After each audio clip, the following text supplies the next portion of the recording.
Voilà, amis de la 3xwsnmtv.net de Samuel Ndonga Ministries. Nous sommes à Rotterdam, en Hollande, précisément dans la ville de Schiedam, où nous sommes basés pour nos émissions, où notre studio est là. Et c'est ainsi nous commençons notre émission en vous invitant de vous connecter à nous dans www.snmtv.net, Samuel Ndonga Ministries, notre page Facebook. Bonjour chers internautes, vous qui vous rejoignez à nous. C'est le pasteur Trésor dans l'émission La Vérité Libère. Nous avons reçu un homme de Dieu venant de très très loin. Vous savez, la parole dit que lorsque vous recevez la parole, la bénédiction qui vient de trop loin, il faut vraiment que nous puissions en bénéficier. Nous n'avons pas voulu laisser cette bénédiction nous échapper ici en Hollande. Voilà pourquoi Samuel Ndonga Ministries s'est précipité de pouvoir faire bénéficier le peuple de Dieu, le peuple de la Hollande, le peuple de tout le monde entier, où que vous nous suivez, cette émission et ces programmes et ces messages. Voilà, nous voulons d'abord saluer le peuple de l'Australie, où que vous soyez. En tout cas, soyez bénis par notre branche Samuel Ndonga Ministries. Nous avons reçu un homme de Dieu, vous avez compris, lorsque nous parlons de l'Australie, veut dire que le message nous est venu plus loin encore, très très loin, de plus de 20 heures de voyage dans le monde de l'Australie. Voilà, je suis ici avec deux hommes de Dieu, mais avant que nous puissions voir l'invité aujourd'hui, nous allons d'abord vous présenter une personne qui vient à présenter, le pasteur Jarry Mouega de l'église Le Rocher de Rotterdam. Bonjour pasteur Jarry. Oui, bonjour pasteur. Comment allez-vous? Oui, nous allons à merveille par la grâce de Dieu. Dieu nous fait grâce. Nous sommes encore contents de vous recevoir dans notre émission de Samuel Ndonga Ministries, La Vérité Libère. Aujourd'hui, vous n'êtes pas venu seul, vous êtes venu accompagné de quelqu'un qui vient de trop loin. Est-ce que nous pouvons avoir le privilège de connaître de qui il s'agit, afin que le peuple de Dieu soit déjà un peu assoiffé de l'écouter et de recevoir le message de Dieu au travers de son serviteur? Oui, assurément. Donc nous sommes venus ensemble avec le pasteur Franck qui nous vient depuis de l'Australie. Et je crois que le peuple de Dieu, vous n'en regretterez pas pour en bénéficier de tout ce que Dieu a fait au travers de son serviteur. Nous sommes très ravis aujourd'hui, très bénis en Hollande, précisément ici à Rotterdam. Et il va nous déjà propager la parole de Dieu ici dans la ville. Et vraiment, nous serons tous bénis par la grâce du Seigneur. Voilà, est-ce que vous pouvez nous présenter le pasteur Franck qui est ici à ma droite? Bonjour, pasteur Franck Kutanga. Bonjour, Maman Trésor. Opango, comment allez-vous? Très bien par sa grâce. Alors, nous sommes bénis de vous recevoir sur notre plateau de La Vérité Libère. Ici, nous ne parlons que de Jésus, 100% Jésus. On ne parle pas de notre personne. Nous parlons du Seigneur des Seigneurs, le Roi de Rois, Jésus-Christ de Nazareth. Et nous croyons aussi que vous aussi, vous êtes de ceux-là qui ne vantent que ce nom, qui ne prônent que le nom de Jésus-Christ. Et quand vous êtes venus de trop loin de l'Australie, et vous êtes de l'église New Covenant Miracle Center, qui est dit en français Centre des miracles de la Nouvelle Alliance. Et j'ai appris que vous êtes aussi une extension de l'église Arche de l'Alliance, mais en Australie. Est-ce que vous pouvez nous parler brièvement de votre ministère de l'Australie? Merci Maman Trésor Opango, c'est pour nous une grande joie mais aussi un privilège de vous rencontrer. C'est un grand bénéfice de passer dans des grandes chaînes comme celle-ci. Ça, c'est pas donné à tout le monde et nous vous donnons notre félicitation et un grand merci.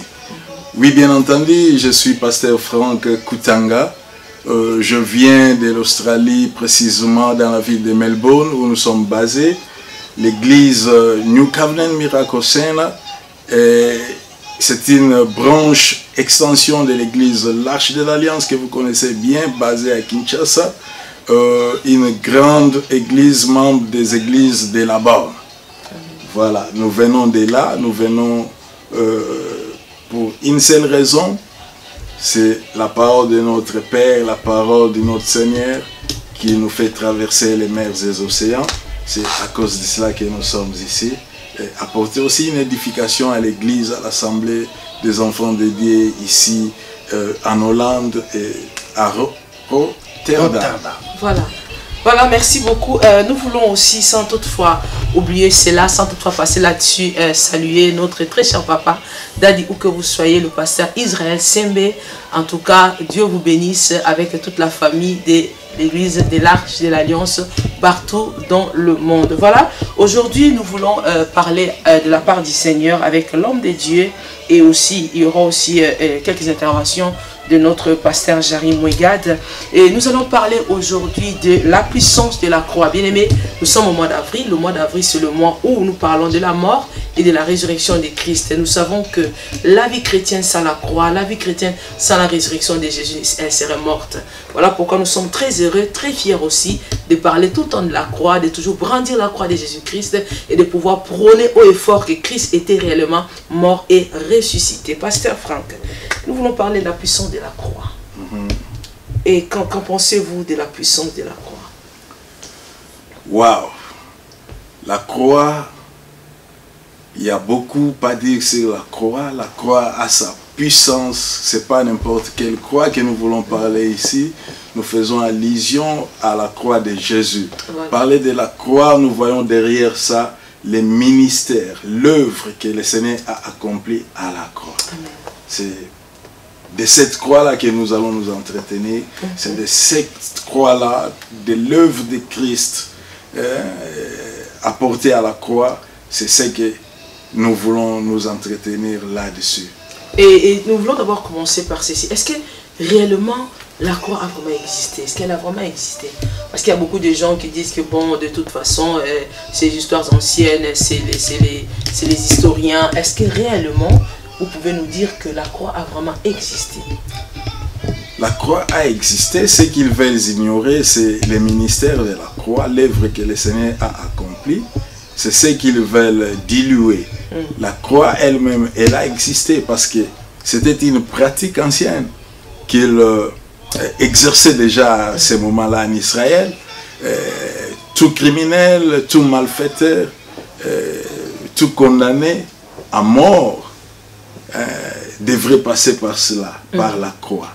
Et la croix fait débat aujourd'hui parce que c'est une croix qui a apporté un plus ce que l'ennemi ne savait pas. Crucifier Jésus, c'était ouvrir la porte du royaume à plusieurs. Amen. La croix, c'était un pont, et il est jusqu'à ce jour un pont qui relie l'humain au divin, l'humanité à Dieu. C'est ce pont-là qui rétablit la relation qui a été brisée. Brisée depuis Adam. Christ est venu la rétablir par la croix. Voilà. Alors, c'est-à-dire que la croix, en fait, c'était déjà une pratique qui est ancienne, qui existait déjà à cette époque-là.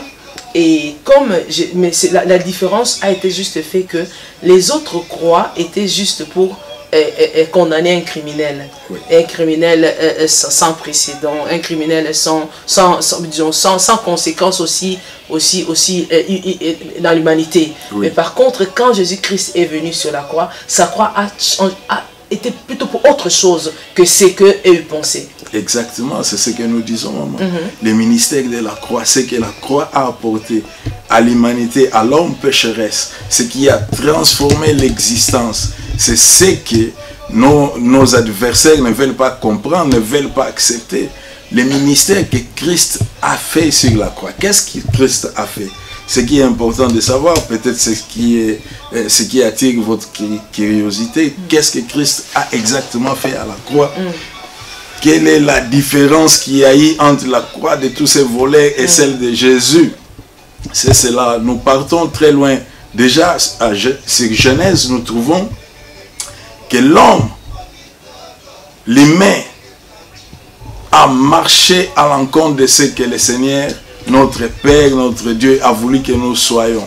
Nous avions spolié, nous avons vendu, nous avons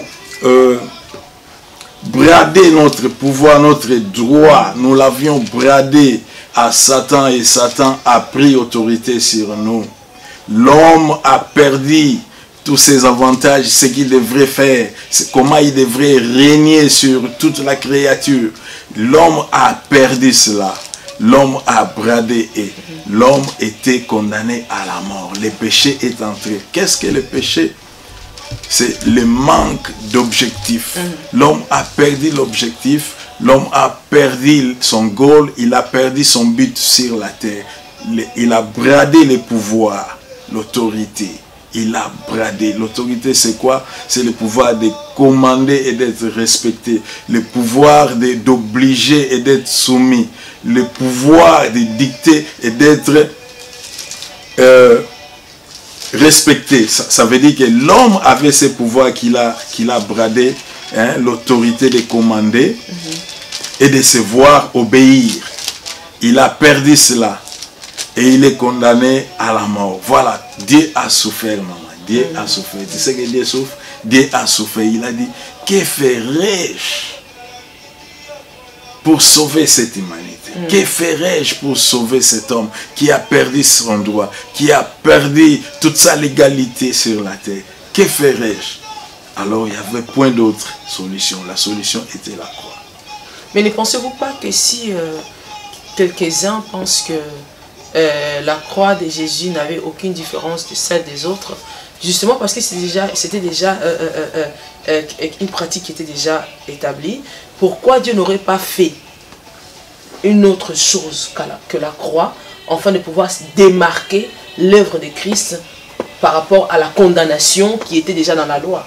Non, Dieu est un Dieu légaliste. Amen. Dieu n'exurpe pas. Il ne peut pas marcher à l'encontre de ses lois. Dieu, c'est un Dieu légaliste. Il a sa loi, sa parole qui est la loi. Et il a aussi les principes bien établis. Il ne peut pas aller au-delà de ce qu'il a lui-même établi. Yes. Il a dit, je mets au milieu de vous la vie et la mort. L'arbre de vie et l'arbre de la mort. Ne touchez pas à cet arbre de la mort. Quiconque touchera mourra. Et l'homme a oublié cette parole. Il n'a pas oublié. Satan est venu le séduire. Il s'est laissé séduire et il a mangé l'arbre de la mort. La mort est entrée dans l'homme. Maintenant, Dieu cherchait à tout prix comment récupérer. Comment récupérer son peuple, comment récupérer l'humanité pécheresse. Il dit, il n'y a pas le pardon sans effusion du sang. Il n'y a pas de pardon. C'est que Dieu cherchait comment pardonner l'homme. Mais Dieu trouve qu'il n'y a pas un pardon sincère sans effusion du sang. Il faut que le sang coule. Il faut que le sang coule. Comment le sang va couler? Depuis lors, tu vas voir que le sang coulait, mais de quel sang? Chaque année, au 10e mois de chaque année, le peuple de Dieu devrait se retrouver quelque part pour offrir des sacrifices de tous leurs péchés, de tous les péchés commis. Ils devraient se retrouver là-bas chaque année et apporter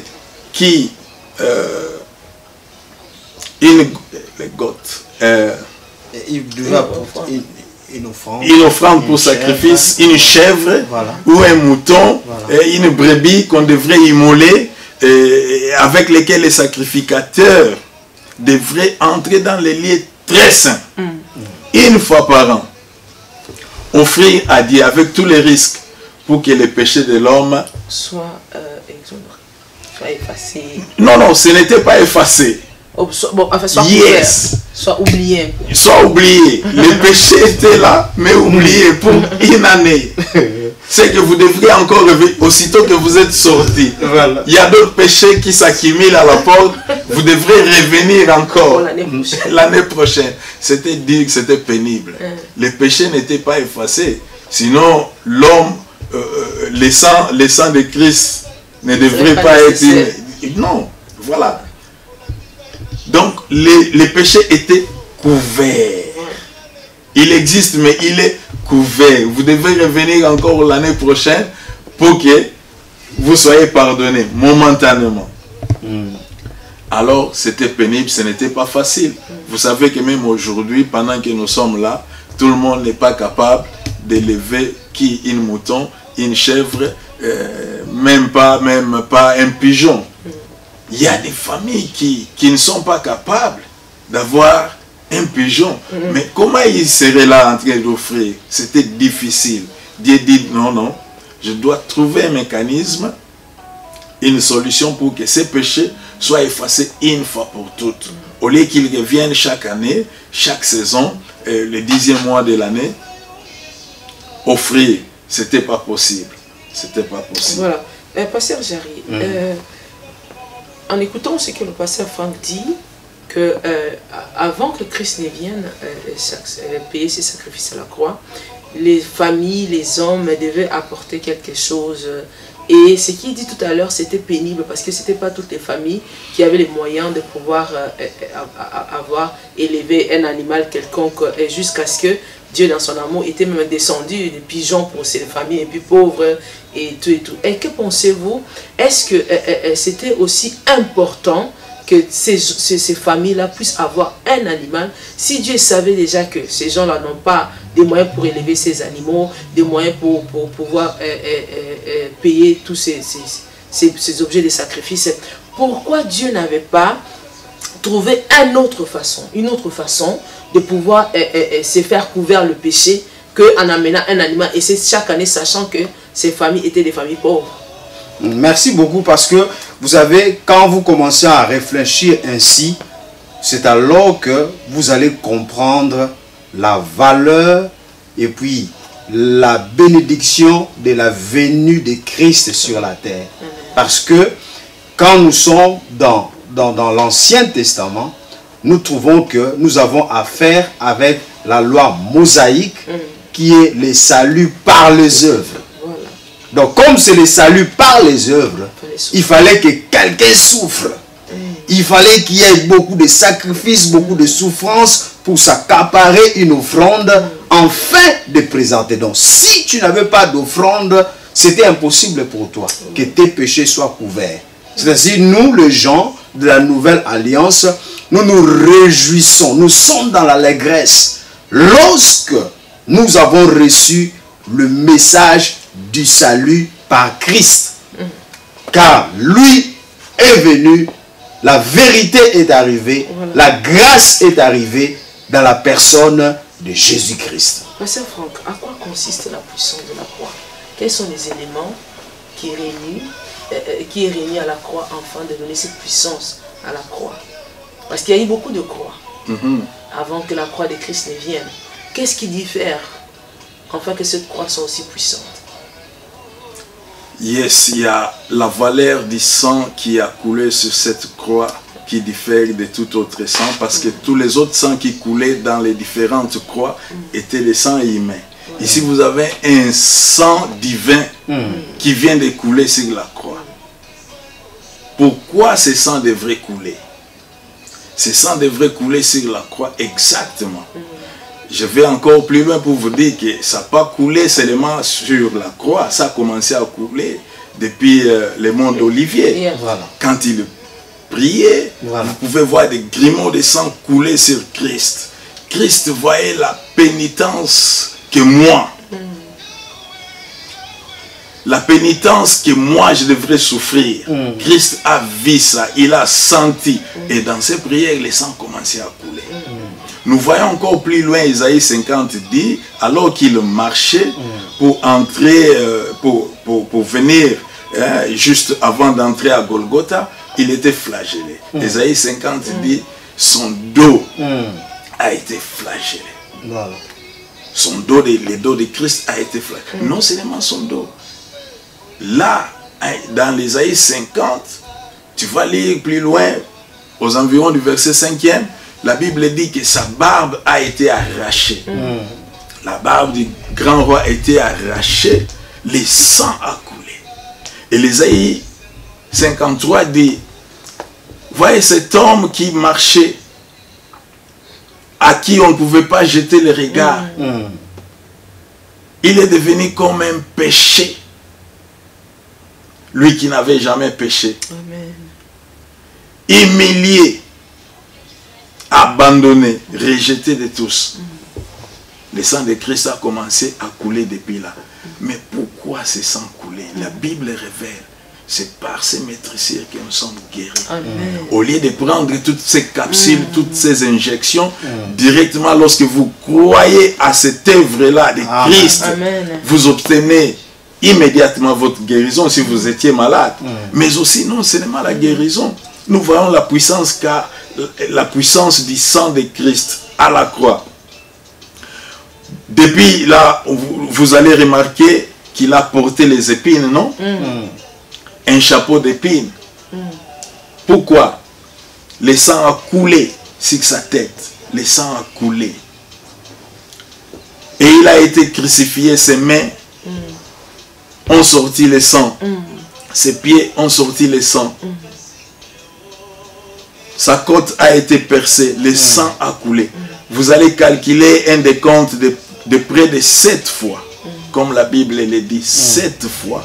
Le sang de Christ a coulé. Mais si nous disons la croix, c'est là qu'était le point culminant. Voilà. C'est là était le point central. C'est là où il a dit, ô Père, tout est accompli. Qu'est-ce qui est accompli? À la croix avant qu'il rende la vie. Il dit, ici est accompli. La mission pour laquelle je suis venu sur la terre est accomplie. Ça veut dire que les hommes ont obtenu non seulement la guérison, non seulement le pardon de leurs péchés, non seulement les rachats.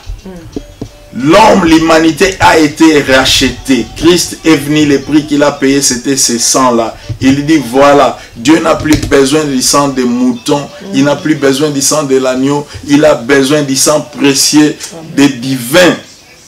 Christ a payé cela pour que nous, aujourd'hui, nous soyons appelés les rachetés de Christ. Ça veut dire que il nous a sortis du camp du malheur. Il nous a sortis du camp de l'ennemi. Il nous a sortis du camp du diable. Et il nous a mis dans le royaume de son Père. Voilà. Amis de la 3WSNMT.net, c'est La Vérité Libère. Nous sommes avec le pasteur Franck Koutanga de l'Australie. Bien-aimé, nous sommes en train de parler de la puissance de la croix et nous voulons voir que cette loi qui avait déjà été établie autrefois de pendre une personne, un voleur, quelqu'un qui a été condamné, mais alors que la croix de Jésus avait un autre plan derrière. Dieu avait un autre plan. Il s'est servi de leur loi, il s'est servi de leur système, de leur façon de faire les choses, afin de pouvoir aussi accomplir sa volonté, accomplir son plan pour l'humanité tout entière. Pasteur Jarry, ici, on nous parle que Christ, le pasteur Franck vient de dire que non, et Christ avait reçu au moins 7 plaies. Là où le sang coulait sur la tête. Est-ce que tous les condamnés de la croix subissaient cette peine-là, de la couronne, des clous? Comment ça se faisait avant qu'on ait face sur Jésus? Est-ce que c'était aussi les clous, c'était aussi les épées sur les côtés, ou bien pour Jésus était vraiment spécifique pour le salut de l'humanité? Je crois que pour Jésus, c'était spécifique parce que déjà, la prophétie d'Ésaïe nous dévoile déjà cela, comme le pasteur Franck vient de le dire dans Ésaïe 55 à 6. Et puis quand vous lisez aussi Ésaïe 53, on nous présente comment est-ce que Jésus, par ses meurtrissures, nous devrions être guéris. Mais quand nous comparons avec d'autres criminels de ces temps-là, nous trouvons que les criminels étaient aussi flagellés, oui. Les criminels, ils portaient eux-mêmes aussi leur croix, oui. Les criminels, ils étaient pendus, oui. Mais ce qui s'est passé avec Jésus, c'était différent. Parce que quand nous trouvons dans Gethsemane, la première fois que le sang du maître va couler par rapport à la rédemption de l'homme, la Bible nous dit, c'est lorsqu'il était en train de prier parce qu'il voyait la coupe qui lui a été réservée. Parce qu'il y a lieu de comprendre. Jésus-Christ, quand il est venu, c'est pourquoi j'aime bien l'appeler, il est le grand conquérant, il est notre grand héros. Amen. Pourquoi? Parce qu'un héros, ce n'est pas celui qui va combattre pour lui-même. Un héros, c'est toujours celui qui va combattre pour son peuple et sortir victorieux. Amen. Alors Jésus-Christ, il diffère d'autres condamnés parce que lui, il a été condamné en tant qu'un héros qui va mourir et qui va vaincre pour son peuple qui était perdu. Alors, le Père, dans tout tout ce que Jésus était en train de faire, Jésus a guéri les malades, Jésus a multiplié les pains, Jésus a fait beaucoup de miracles. Mais laisse-moi nous dire, le Père là où il était sur son trône, le Père n'était pas impressionné, le Père n'était pas bougé. Pourquoi? Parce que le miracle pour le Père, c'est quelque chose de l'ordinaire. Au ciel, le miracle, c'est de l'ordinaire. Que quelqu'un soit guéri ou qu'il ne soit pas guéri, ça ne bouge pas Dieu. Mais lorsque la parole, lorsque le Fils, il va accepter la coupe et il va dire, je vais pour faire ta volonté. C'est ce qui avait bougé le trône de Dieu. C'est ce qui fait la différence entre tous les autres criminels condamnés et Jésus-Christ qui nous avait dit, ma vie, je la donne. Personne ne peut me la ravir. Je donne ma vie afin de sauver l'humanité tout entière. Donc la condamnation de Jésus, c'était un gain pour nous. C'était pour nous racheter de la mort, nous racheter du péché.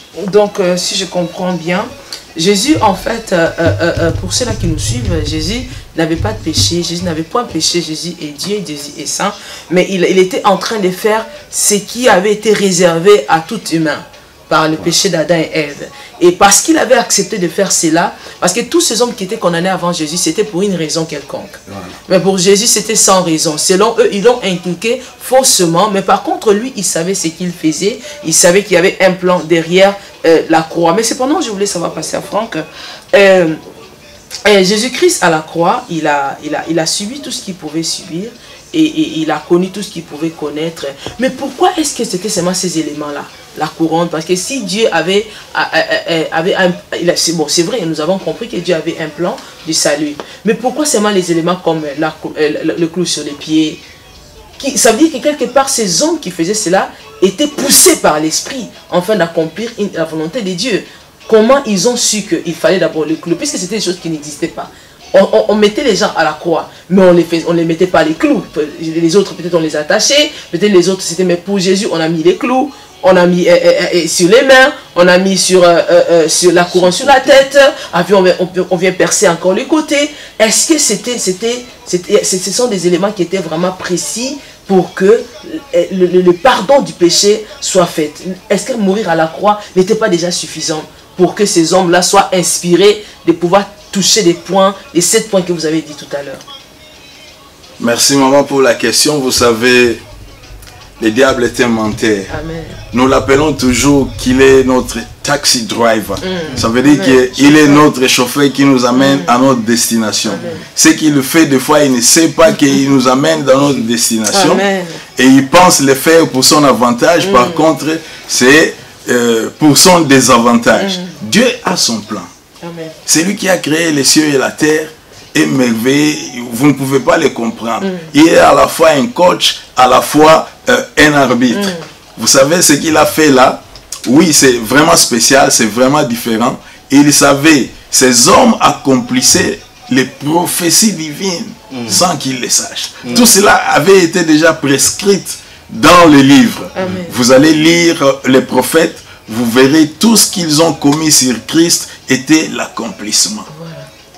À un certain moment, ils venaient pour briser les os des autres captifs, mais ils viennent sur Jésus. Il était déjà mort. Il était déjà mort, il ne pouvait plus briser ses os. Voilà. Ça a été déjà écrit dans la parole. Ça veut dire que notre ennemi, le diable, il vient là pour nous amener dans notre destination, dans notre destinée. Il nous fait entrer dans notre destinée. Ce qu'il fait, il ne fait que... c'est comme un robot. Il ne fait qu'appliquer ce qui a été déjà décidé par notre Père. Être crucifié, ce sang-là devrait sortir. Il devrait utiliser les clous pour que le sang sorte. Parce que c'est le sang. Il venait purifier les mains. Vous savez pourquoi Christ a été cloué là-bas? Voilà. Dans les mains. Pourquoi seulement dans les mains? Voilà, c'est ce que nous voulons savoir. Ah, voilà. Pourquoi ils n'ont pas cloué les oreilles, ils n'ont pas cloué peut-être les avant-bras, mais les mains. Yeah, wow. Si précis. Ah, vous avez des questions terribles. Hein? Votre curiosité est trop profonde. Maman, l'homme a été chosifié. L'homme avait perdu son pouvoir. Amen. Les mains n'ont pas du boulot, du travail. La Bible dit que je bénirai l'œuvre de tes mains. Les mains de l'homme n'avaient plus à faire quelque chose qui devrait être béni. Ça a été maudite. Ses mains étaient maudites. L'homme ne pouvait plus travailler et jouir de son travail. Il faisait comme si une corvée, la pénitence. Dieu voit, il dit non, non, non, non, non. Il y a des hommes qui ne savent même plus conserver leur boulot. Aujourd'hui, nous devons actualiser l'évangile. Vous avez un travail aujourd'hui, demain vous la perdez. Vous avez ceci, vous ne savez plus faire quelque chose. Vos mains sont maudites. Le sang devrait venir et sanctifier ces mains-là. Il dit non, tes mains maintenant doivent être productifs. Yes. Tu dois travailler. Le travail de tes mains doit être béni. Il ne pouvait être béni qu'après être sanctifié par le sang de Christ. Je parlais tout de suite là de la productivité. La productivité, vous savez, nous avons eu l'occasion, la chance de faire les sciences économiques et financières. Quelque part, la productivité, c'est quoi? C'est l'action de reproduire ou de multiplier le capital initial que vous avez. Amen. Par exemple, vous avez cette société, Ministry. Voilà. Cette ministry devrait être productive, capable de reproduire encore d'autres ministères demain, capable de régénérer encore d'autres recettes demain, capable de multiplier d'autres branches, et en Australie, pourquoi pas? Amen. Et voilà, les mains de l'homme étaient devenues improductifs. Voilà. Ce que vous avez aujourd'hui, vous ne savez plus les multiplier, vous ne savez plus l'agrandir, vous ne savez plus. Alors, Dieu devrait briser cette malédiction-là par le sang de Christ. Bénir le travail de tes mains et te rendre productif. Et la Bible dit, soyez féconds, multipliez-vous. Mais l'homme ne savait plus faire. Ces entreprises ne savaient plus évoluer. Voilà aujourd'hui, même là où nous sommes, combien d'hommes perdent leur travail ici? À Rotterdam, ils sont engagés mais ils ne savent plus conserver ce travail. Ils font d'un boulot à un autre, d'un job à un autre. Non. Dieu veut que vous soyez quelque part productif, utile. Voilà, le sang devrait sortir de là. Pourquoi la couronne devrait sortir le sang? Vous savez, Dieu c'est un roi. Cette couronne-là, ils l'ont mis pour se moquer de lui, mais c'est un roi. La pensée de l'homme était déjà détruite. Les pensées de l'homme étaient détruites. Voilà, la Bible nous dit, Paul nous dit, renouvelez. Renouvelez votre pensée. Le sang de Christ devait sortir par là. Pour qu'aujourd'hui, tes migraines, tes soucis, ton anxiété, et tout ce qui est lié au raisonnement soit sanctifié par le sang de Christ. Donc le sang de Christ était important. Qu'aujourd'hui tu n'aies plus des insomnies. Quand tu penses à l'œuvre de la croix, au sang de Christ sorti là-bas, et tu dois être guéri.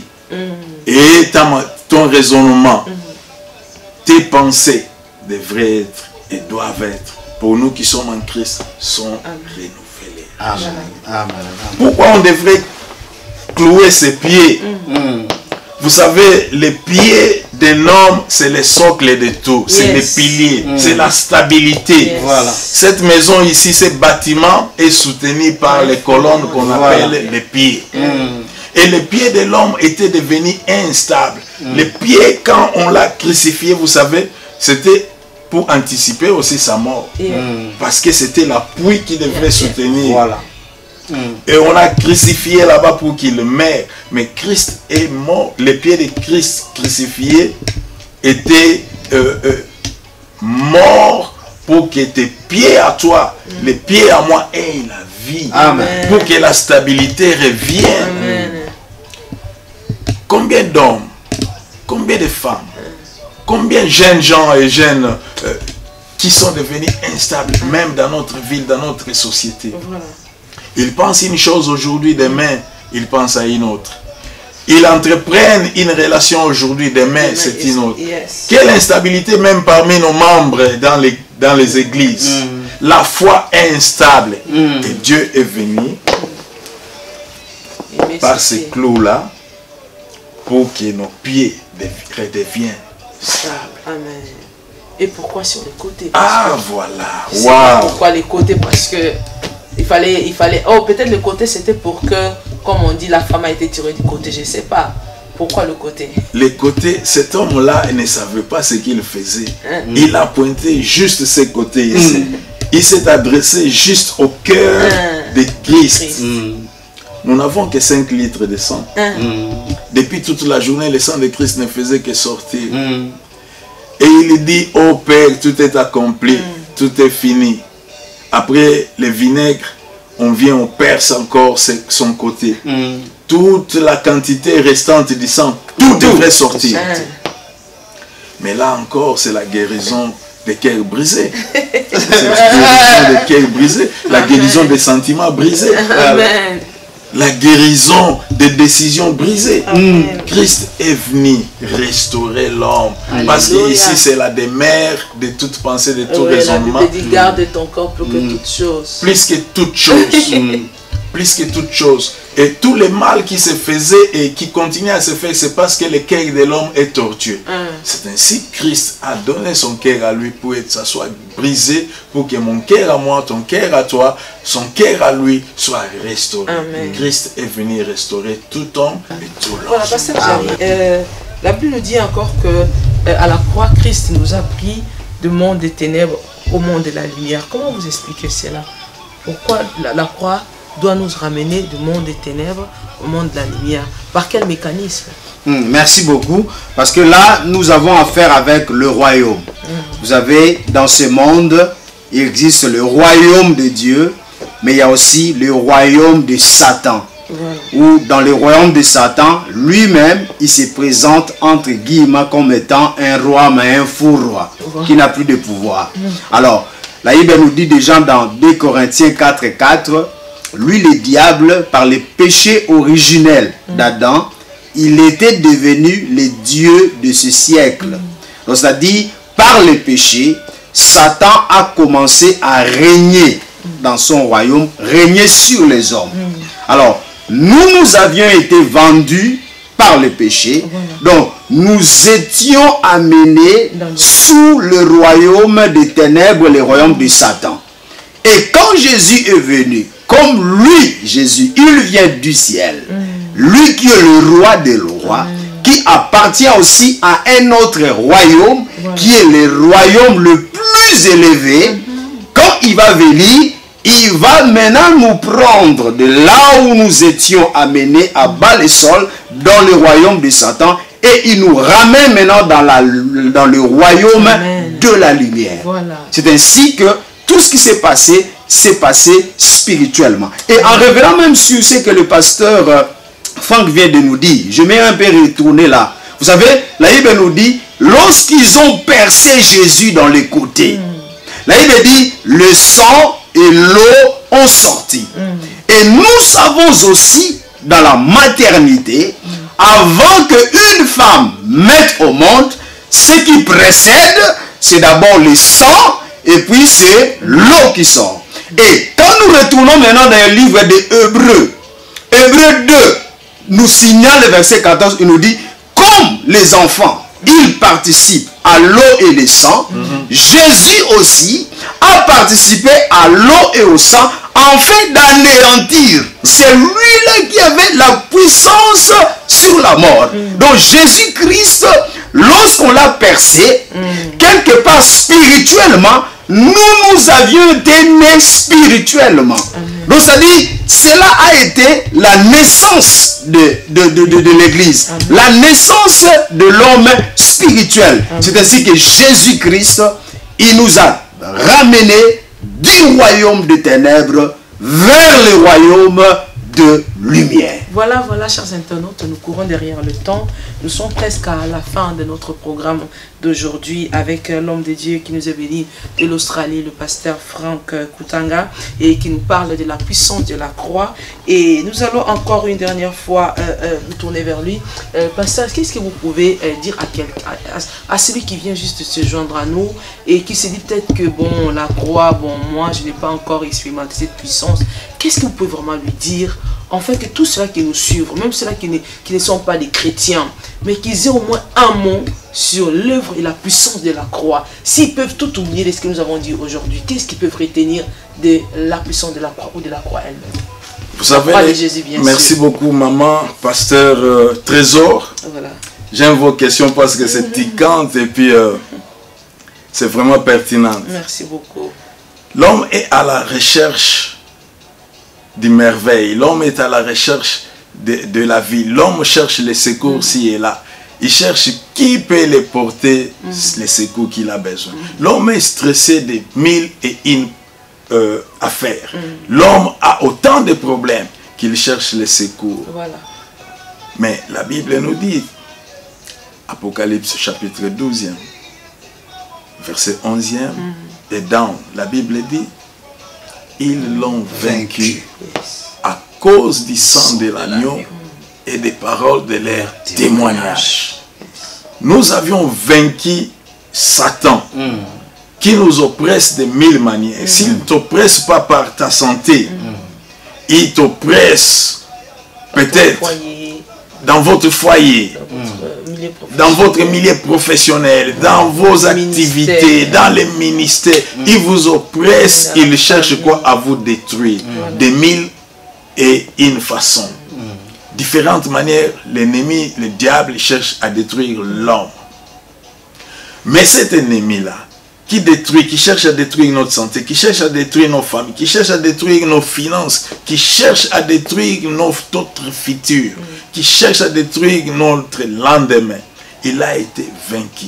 Il est aussi encore vaincu aujourd'hui à cause du sang de l'agneau et à cause des paroles de mes témoignages. Amen. De ce que Christ a fait à la croix, de ce que Christ est capable de faire sur moi. Je le vainc tous les jours quand il vient. Vous savez, la Bible dit, il rôde tout autour de nous. Tous les jours, il rôde. Mais c'est tous les jours, je le vainc. Non à cause de l'huile qu'un tel prophète m'a donné. Non à cause de la prière d'un tel homme. Mais à cause du sang de l'agneau. Le diable a été vaincu. Aujourd'hui encore, toi qui es à la recherche du bonheur, toi qui es à la recherche de la santé, toi qui es à la recherche de la stabilité dans ta famille ou dans tes business, tu peux vaincre toute opposition, tu peux vaincre toute attaque, tu peux vaincre toute adversité à cause du sang. C'est par le sang, non autre chose. Il n'y a pas autre chose. Vous savez, vous courez derrière les hommes qui vous donnent des bouteilles d'eau. Vous courez derrière les hommes qui vous donnent des bouteilles d'huile. L'huile fabriquée en Israël, l'huile fabriquée au Maroc, l'huile fabriquée dans tel et tel. Non, non, vous n'avez pas besoin de toutes ces sources. Il y a une seule source. C'est le sang de Christ. C'est le sang de Christ. Vous savez, même lorsque nous disons, nous l'avions vaincu au nom de Christ. Mais nous disons au nom de Jésus. Parce que nous voyons l'œuvre que Christ a fait. Derrière son nom, il y a l'œuvre. Quelle est cette œuvre? C'est le sang qu'il a donné. C'est ce sang-là qui fait encore les diables aujourd'hui. Voilà, nous vous disons, vous qui cherchez, courez nuit et jour, vous cherchez peut-être le sommeil, vous n'avez pas le sommeil. J'ai une meilleure capsule, c'est le sang de Christ. Amen. Voilà. Pasteur Jacques, est-ce que vous avez un dernier mot par rapport à la puissance de la croix avant que nous puissions clôturer notre page de ce soir? Oh là là là là, comme l'apôtre Paul a dit, lorsque je suis venu vers vous, 1 Corinthiens 2:2, il nous signale, je n'ai pas voulu savoir d'autres choses, mais Jésus et Jésus crucifié. Car c'est lui qui a dit dans Jean 19:30, tout est accompli. Donc pour te dire, mon frère, ma soeur, ne cherche pas ailleurs comme le pasteur Franck vient de le dire, mais en Christ Jésus, tout est accompli. Merci beaucoup. Voilà, merci beaucoup amis des internautes de Samia Ndonga Ministries, vous qui nous avez suivis. En tout cas, que Dieu vous bénisse. Nous avons parlé de la puissance de la croix avec l'homme de Dieu, le pasteur Franck Koutanga des New Covenant Miracle Center, qui n'est que centre des miracles de la Nouvelle Alliance en Australie. Et nous avons été aussi assistés par le pasteur Jarry de l'église Les Rochers ici à Rotterdam.